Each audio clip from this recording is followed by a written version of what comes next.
안녕하세요. 맘스 챌린지 카페입니다. 제가 이번에 2학번 새내기가 되었어요. 입에 잘 안 붙네요. 네, 새내기란 말이. 네, 17년 만에 캠퍼스로 돌아왔는데요. 마음부터 하는 공부가 진짜죠. 네, 방통대 농학과에 편입했습니다.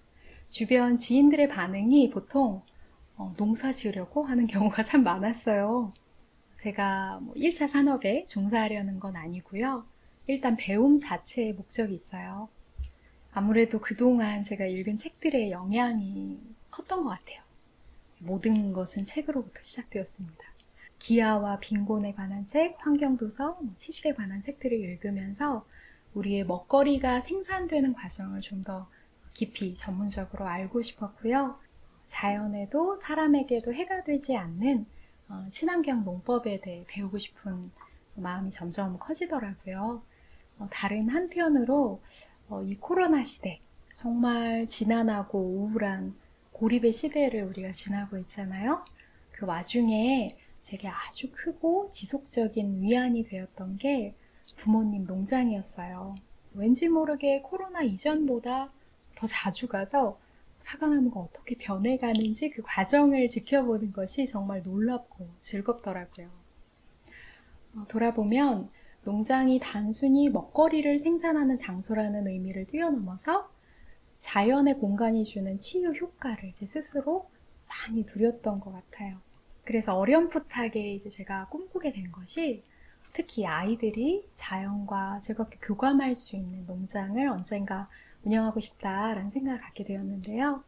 그 작은 시작이 농업에 대한 공부인 것 같습니다.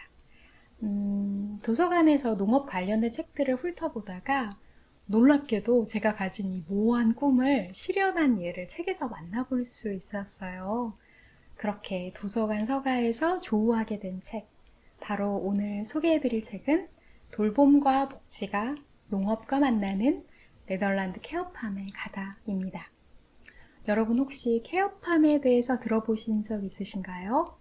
사회적 농업, 치유 농업이라고도 하는데요. 농장이긴 한데 생산을 목적으로 하는 농장이 아니라 사람들을 치유하는 복지를 목적으로 하는 농장이죠. 특별히 세계적인 농업 강국, 네덜란드에는 1200여 곳의 다양한 케어팜이 운영되고 있습니다. 농업과 복지가 결합해서 사회적 약자를 치유하고 돌보는 농장들이죠. 이 케어팜의 고객들은 발달장애, 자폐, 우울 등의 정신질환을 갖고 있는 사람, 약물이나 알코올 중독자, 가정폭력이나 학교폭력으로 어려움을 겪고 있는 청소년, 치매를 겪고 있는 어르신까지 상당히 폭넓죠. 이렇게 정상적인 일상생활이 어려운 사람들을 대상으로 합니다. 그래서 이 책은 각양각색 다양한 철학과 운영 방식을 갖고 사회적 약자를 돌보는 네덜란드 11개의 케어팜 탐방기입니다.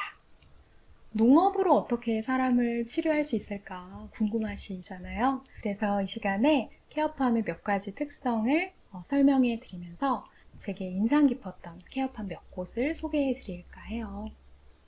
먼저 첫 번째 특성은 심신회복에 좋은 공간을 제공합니다. 정신 또는 육체적인 문제를 가진 사람들의 대부분이 하루 종일 집에서 또는 시설에 갇혀서 생활을 하고 있는데요. 하지만 실내에만 머무는 것보다 녹색의 환경이 만성질환의 악화를 막고 삶의 질을 향상시킨다는 많은 연구 결과들이 있습니다. 이 책에서 제가 가장 인상 깊었던 케어팜으로 린덴호프 오픈가든이 있는데요.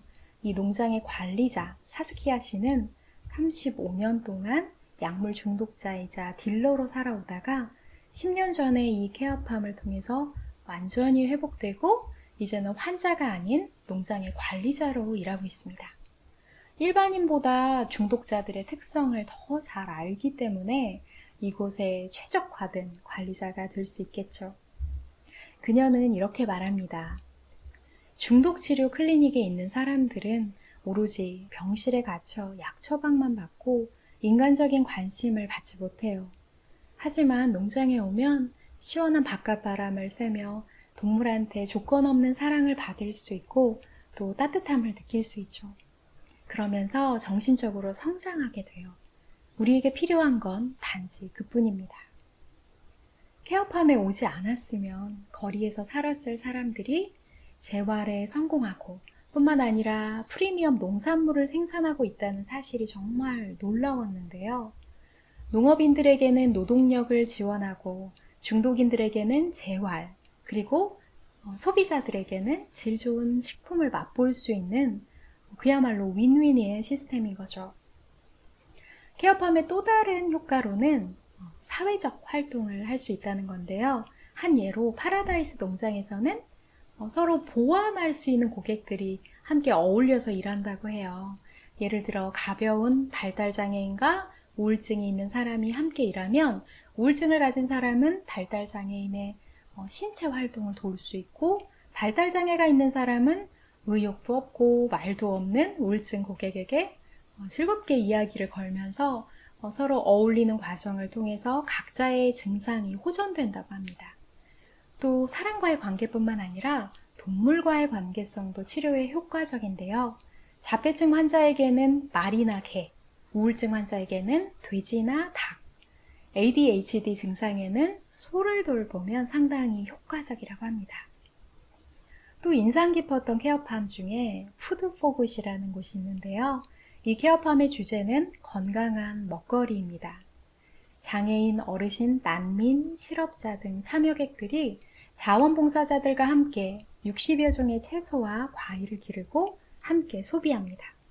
시리아 등지에서 오는 난민 참여객도 늘어나면서 네덜란드어를 가르쳐주는 랭귀지 프로젝트도 만들었다고 하는데요. 정말 인종, 언어, 문화의 장벽을 허물고 타 문화권과의 교류와 통합에 기여하는 정말 멋진 농장이죠. 이렇게 케어팜은 그동안 현대 농업이 추구해온 생산성, 효율성이 아닌 치유가 필요한 사람들이 사회성을 기르고 자기 존중감, 자기 효능감을 쌓으면서 사회로 재편입할 수 있는 방향으로 디자인되어 있습니다. 케어팜은 유럽에서 2000년대에 시작되어서 한국에는 이제 겨우 발을 들여놓은 수준인 것 같아요.